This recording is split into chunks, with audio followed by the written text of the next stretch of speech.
కాబట్టి మనం మతస్థులం కాదు. మతం అనేటువంటిది మూఢత్వాన్ని తీసుకొస్తుంది మనిషిలో, కర్కశత్వాన్ని, దుర్మార్గతను పెంచుద్ది.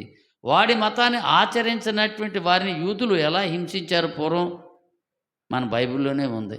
కాబట్టి మతం అనేటువంటిది మానవుని మనసులో నుంచి పుడుతుంది. అర్థమైందా? బౌద్ధ మతం పుట్టింది. బౌద్ధ మతాన్ని స్థాపించిన వాడు హీనయానం అనేటువంటి శాఖను ప్రారంభించాడు బౌద్ధుడు గౌతముడు. ఆ తర్వాత దాంట్లోంచి కొందరు విడిపోయి మహాయానం అని మళ్ళీ దాన్ని పుట్టించారు. శాఖలు మారుతుంటాయి ఎప్పటికప్పుడే. మన భారతదేశంలో హైందవాన్ని ప్రోత్సహించాలని రాజ్యాంగంలో ఉన్నటువంటి రాజకీయ నాయకులందరూ కూడా చాలా ప్రయత్నాలు చేసేటప్పుడు వాళ్ళు ఏం చేస్తున్నారంటే, ఎవరైతే మెత్తగా ఉంటారో, మాట్లాడకుండా ఉంటారో వాళ్ళ మీద తమ బలాన్ని ప్రయోగిస్తున్నారు. ఇవాళ మణిపూర్లో జరిగే అల్లర్లు అంటే చంపటం, 10 మంది చేరి పిచ్చి కుక్కను కొట్టినట్టుగా మనుషులను కొడుతున్నారు. అది మతమట. అది మతమా? ఏవమ్మా, ఒక పశువుని తినమని చెప్పి దేవుడు చెప్పాడు, తినేవాడు తింటున్నాడు. యజ్ఞయాగాదుల్లో కూడా పూర్వం అశ్వమేధమని, అజయమేధ యాగమని ఇలా యాగాలు చేసినప్పుడు పశువుల్ని వధించేవారు, మేకల్ని, గుర్రాలని, గాడిదల్ని, ఇట్లన్నిటిని. అది తప్పు కాదు వాళ్ళకి. కానీ ఒక పశువుని తినవాడిని పశువు కంటే దారుణంగా చంపుతున్నారు. అది మతం. కానీ దాని నుంచి దేవుడు బయటకు తీసి, నిన్ను హింసించేవారిని నువ్వు ప్రేమించు అన్నాడు దేవుడు. హింసకు ముందు ఏమిటి? హింస ప్రవృత్తి పోవాలంటే ప్రేమే ముఖ్యమైనటువంటిది. అటువంటి ప్రేమను దేవుడు మనకిచ్చాడు. ఇప్పుడు మీరు ఇది చదివారు కదా, 20వ అధ్యాయంలో, నీ తల్లిని నీ తండ్రిని సన్మానించు. సన్మానించటం అంటే ఏమిటి? చాలవా గప్పటం కాదు. నువ్వు గుణవంతుడిగా ఉండాలి, బుద్ధిమంతుడిగా ఉండాలి, తల్లిదండ్రుల పట్ల విధేయత కలిగి ఉండాలి. నీ తండ్రిదండ్రులు నువ్వు గౌరవించినట్టుగా పక్కవాడిని కూడా గౌరవించాలి, ప్రేమించాలి, సహించాలి, ఓర్చుకోవాలి, త్యాగం చేయాలి. ఇది క్రైస్తవుడికి ఉండాల్సిన లక్షణం. అప్పుడే దేవుణ్ణి మనం ప్రేమించిన వాళ్ళం అవుతాం, అప్పుడే దేవుని సన్మానించిన వాళ్ళం అవుతాం. లేకపోతే ఇదంతా అవుతుంది అని దేవుడే చెప్పాడు దాంట్లో. హల్లెలూయా. ఇదేం చేస్తామంటే, ఓ ప్రభా ప్రభా ప్రభా, నన్ను ఎవడ పిలవమన్నారు? నిన్ను ఎందుకు ఉచ్చిరంగా నువ్వు అనవసరంగా నా మాటనే పేరుని తలుస్తావయ్యా అని చెప్పిన అంటున్నాడు. అందుకనే యెహోవా నామాన్ని వ్యర్థంగా ఉచ్చరించే వారిని దేవుడు నిర్దోషిగా ఎంచడు. ఎంత దేవుని నామాన్ని భజన చేసి కొట్టుకున్నా వాడు దోషే. ఎందుకంటే దేవునికి అనుకూలంగా జీవించలేదు. ఇవాళకి మన క్రైస్తవులో ఉన్న లక్షణాలు మారటల్లా ఆచార సంబంధమైనగా మారినాయి. ఆచార సంబంధమైనటువంటిది దేవుడు నిన్ను ఇక్కడికి పిలిచి రావాల్సిన పని లేదు. ఆచార సంబంధం అయితే బజార్లోనే ఉండొచ్చు. ఆచరించడానికి దేవుడు నిన్ను పిలిచాడు, తన మాటలను ఆచరించమని. నువ్వు ఆచరించినప్పుడే నువ్వు దేవుని మాట వినినట్టుగా లెక్క. కానీ లేకపోతే ఈ ఆచరణ వ్యర్థం అవుద్ది, పారంపర్యాచారం అవుద్ది. ఇది అది చేసి ఇది చేసి ఇది అంతా చేయటం వల్ల ప్రయోజనం బైబిల్ చేత్తో పుచ్చుకోవచ్చు గాక, కానీ బైబిల్లో ఉన్నటువంటి సారాన్ని నువ్వు గ్రహించినప్పుడు నీ జీవితానికి అప్లై అంటే నువ్వు అనునయించుకున్నప్పుడు ఈ బైబిలు వ్యర్థమే సుమ, చేతిలో అలంకారమే. అందుకనే ప్రార్థన చేసే వ్యక్తి వ్యర్థంగా దేవుని ఆరాధించడానికి వీల్లేదు. ఆరాధించేవాడు ఎలా ఆరాధించాలన్నాడు యేసు ప్రభువు చెప్పాడు యోహాను సువార్తలో, ఆత్మతోటి సత్యముతోటి నన్ను ఆరాధించాలి అంటాడు దేవుడు.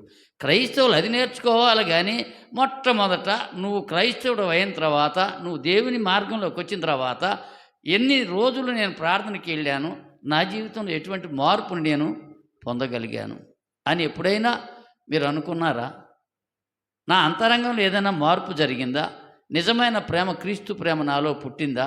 ఆయనలాగా నేను క్షమించగలుగుతూ ఉన్నానా అని మనం విశ్లేషించుకుంటే మన అంతరంగం ఏంటో మనకు బోధపడది.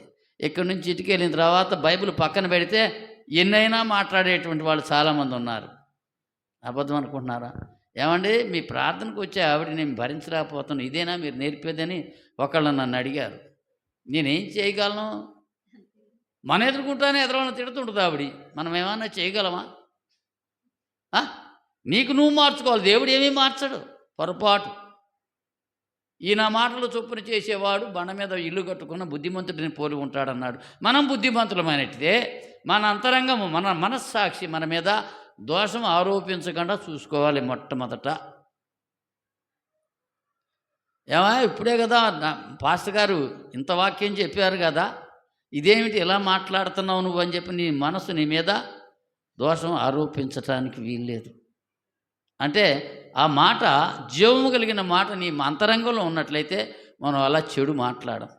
ఎవరితోటి మొట్టమొదట మన ఇంట్లో సాక్ష్యం పుట్టాలి. నీ అంతరంగంలో పుట్టాలి, నీ ఇంట్లో పుట్టాలి.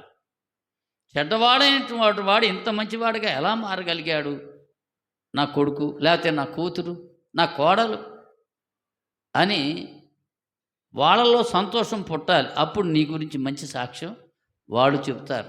నా కోడల బంగారం కదటయ్యా, నా కోడలు మొట్టమొదట ఉన్నదేమో, కానీ ప్రార్థనకి వెళ్ళిన తర్వాత ఆవిడ మనసును ఎంతో చక్కగా మార్చాడు దేవుడు. ఎంతో ప్రేమికురాలు నా కోడలు, ఎంతో ఓపికమంతురాలు నా కోడలు.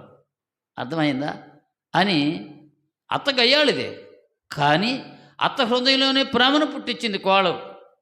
అది మార్పు అనేటువంటిది. నీ మార్పు నీ ఇంట్లో వాళ్ళకి తెలియలేదు, ఇంకా ఎవరి దగ్గరికి వెళ్ళదు ఈ ప్రార్థన? వెళ్ళద్దా? పాపుల మనవి దేవుడు ఆలకించడని మనం ఎరుగుదుము.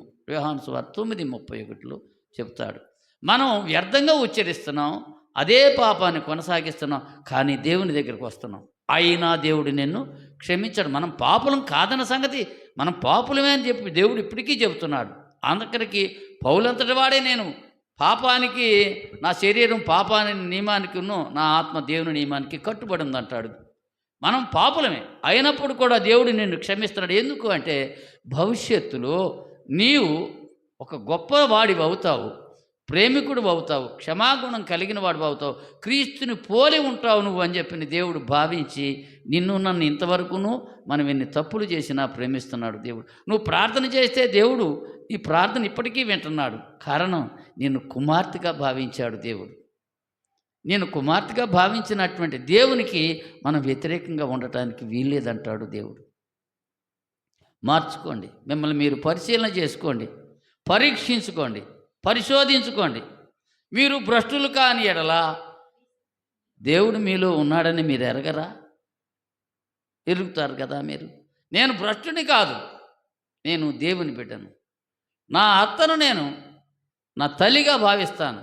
అత్త తిట్టుకోనిగాక, ఆవిడ అపవాది సంబంధి, తిట్టుకొని నాకేమి, నేను మా అత్తను ప్రేమిస్తాను. ఎలాగా? దేవుడు ఎలా అయితే నన్ను ప్రేమించాడు నేను కూడా అలానే ప్రేమిస్తాననే ఊహా తలంపులు మనకు రావాలి. దానికి అనుబంధంగా మన జీవితాన్ని మార్చుకోవడానికి మనం ప్రయత్నం చేయాలి. హల్లెలూయా. అది దేవుడు చెప్పినటువంటి మాట.